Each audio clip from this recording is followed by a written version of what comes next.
Hi viewers, welcome to our channel. ఈ వీడియోలో మనం మెయిన్గా మాట్లాడబోయే విషయం ఏంటంటే, నిన్న ప్రధానమంత్రి నరేంద్ర మోదీ గారు భారతదేశ సైన్యానికి అంటే ఆర్మీ జవాన్లందరికీ కూడా ఒక కీలకమైన ఆదేశాలు ఇవ్వడం జరిగింది. అదేంటి అనంటే, యుద్ధం వచ్చినా రాకపోయినా కానీ ముఖ్యంగా ఉగ్రవాదులందరినీ కూడా అణిచివేయడానికి పూర్తి అధికారాలు అనేవి భారత సైన్యానికి ఇస్తున్నాం.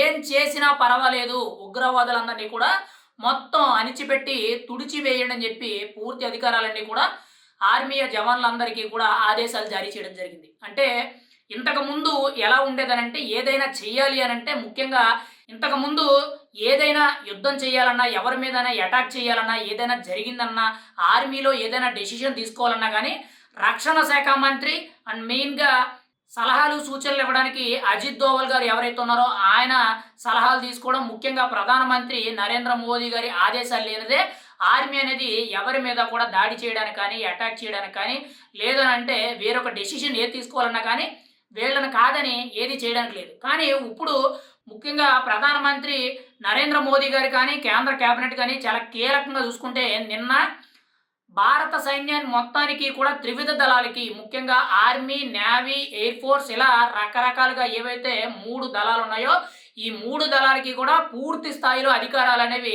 జారీ చేయడం జరిగింది. ఎవరైనా వచ్చి అటాక్ చేశారంటే వెంటనే కూడా అటాక్ చేయండి. లేదనంటే మీకు అది తప్పు అనిపిస్తే వెంటనే కూడా అటాక్ చేయండి. దానిని వెంటనే కూడా పరిష్కరించండి. ఏ నిర్ణయం తీసుకోవాలన్నా, ఏ డెసిషన్ తీసుకోవాలన్నా, ముఖ్యంగా ఏ టైము, ప్లేసు, ముఖ్యంగా యుద్ధం అనేది వస్తే ఎటువంటి చర్యలు తీసుకోవాలనే దాని మీద కూడా కీలకంగా భారత సైన్యమే నిర్ణయం తీసుకుంటుంది అని చెప్పి ప్రధానమంత్రి నరేంద్ర మోదీ గారు అయితే చాలా కీలక ఆదేశాలు జారీ చేయడం జరిగింది. ఒక రకంగా చెప్పాలంటే, దొరికినోళ్ళు దొరికినట్టు మీరు వేసుకుంటూ వెళ్ళిపోండి, నేను వెనకాల చూసుకుంటాను, మీరు నాతో ఏమీ చెప్పనవసరం లేదు, మీకు తప్పు అనిపిస్తే వెంటనే కూడా తలకాయ తీసేసేయండి, నేను చూసుకుంటాను అనేటట్టు ప్రధానమంత్రి నరేంద్ర మోదీ చాలా గట్టి ఆదేశాలు ఇవ్వడం జరిగింది. మరి ఇదే స్పీడ్‌లో గాని వెళ్తే ఇప్పటికే కూడా ఉగ్రవాద స్థావరాలు ఏవైతే ఉన్నాయో అవన్నీ కూడా గుర్తించడం జరిగింది.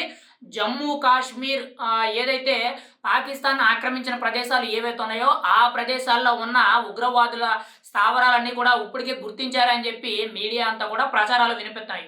అయితే ప్రధానమంత్రి నరేంద్ర మోదీ గారు ఇచ్చిన ఆదేశాలు చాలా గట్టిగా పనిచేస్తాయని చెప్పి ఇప్పుడైతే చాలా బలంగా నమ్మవచ్చు. ఎందుకనంటే ఇండియన్ ఆర్మీ ఇప్పటి వరకు కూడా డెసిషన్ అనేది వాళ్ళ దగ్గర ఉండేది. వాళ్ళు కన్ఫర్మ్ చేస్తేనే వీళ్ళు ఏదైనా చేయడానికి ఉండేది. ఇప్పుడు డెసిషన్ అనేది వీళ్ళ దగ్గరే ఉంది.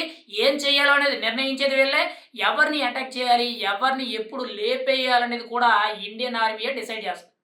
ఒక రకంగా చెప్పాలంటే ఇటువంటి సమయంలో నరేంద్ర మోదీ గారు తీసుకున్న నిర్ణయం, కేంద్ర ప్రభుత్వం తీసుకున్న నిర్ణయం చాలా కీలకమని మనమైతే చెప్పుకోవచ్చు. ఎందుకనంటే ఖచ్చితంగా మొన్న రీసెంట్‌గా జరిగిన పహల్గామ్ ఉగ్రవాద దాడిలో చనిపోయిన 28 మంది వరకు చనిపోయారని చెప్తున్నారు. వీళ్ళందరి చావులకి కారణమైన ఉగ్రవాదులే కానీ మిగిలిన ఉగ్రవాదులు ఎవరైతే ఉన్నారో దేశాన్ని శాంతియుతంగా ఉండాలి అంటే మాత్రం ఖచ్చితంగా వీళ్ళందరినీ కూడా మట్టుబెట్టాలి. ఒక రకంగా చెప్పాలంటే పాకిస్తాన్‌ని మొత్తం కూడా నేలమట్టం చేసినా తప్పు లేదని చెప్పి మనమైతే చెప్పుకోవచ్చు. ఎందుకనంటే ఈ ఉగ్రవాదులందరినీ కూడా పెంచి పోషించేది, వాళ్ళకి ఫండింగ్ ఇచ్చేది, వాళ్ళకి ఏవైతే ఈ వెపన్స్ గానీ, గన్స్ గానీ, బాంబులు కానీ, అణ్వాయుధాలు గానీ ఇవన్నీ కూడా జారీ చేసేది, వాళ్ళకి సహాయం చేసేది పాకిస్తాన్ మాత్రమే.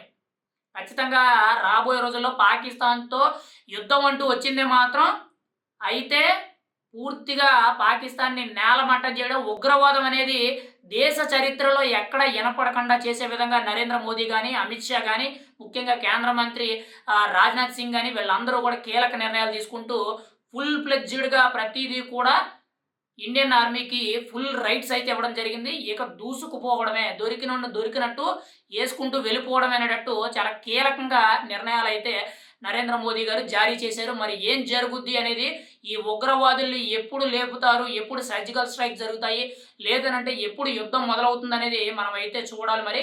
ఏది ఏమైనా సరే ఈరోజు భారతదేశం అనేది కొంత ధైర్యంగా ఉండగలిగింది, భారతదేశంలో మనం బతకగలుగుతున్నామంటే కారణం నరేంద్ర మోదీ.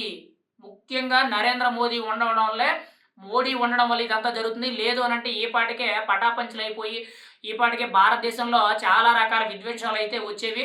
ముఖ్యంగా చాలామంది కూడా చనిపోయే పరిస్థితి అయితే వచ్చింది. కానీ గతంలో ఎవరైతే అమాయకులు చనిపోయారో వాళ్ళందరికీ కూడా ఖచ్చితంగా న్యాయం చేసే విధంగా వాళ్ళ చావుకి కారణమైన వాళ్ళందరినీ కూడా మోడీ ఎవ్వరిని వదిలిపెట్టడని చెప్పుకోవడానికి ఆల్రెడీ తీసుకున్న సారీ ఆయన తీసుకుంటున్న ఒక్కొక్క నిర్ణయం కూడా చాలా కీలకంగా తెలుస్తుందని మనం ఇది చెప్పుకోవచ్చు. తాజాగా చూసుకుంటే ఇండియన్ ఆర్మీకే గానీ, ఇండియన్ ఎయిర్ ఫోర్స్‌కే గానీ, ఇండియన్ నేవీకే గానీ ఇలా త్రివిధ దళాలు ఏవైతే ఉన్నాయో వీటన్నిటికి కూడా ఫుల్ రైట్స్ అనేవి జారీ చేయడం జరిగింది.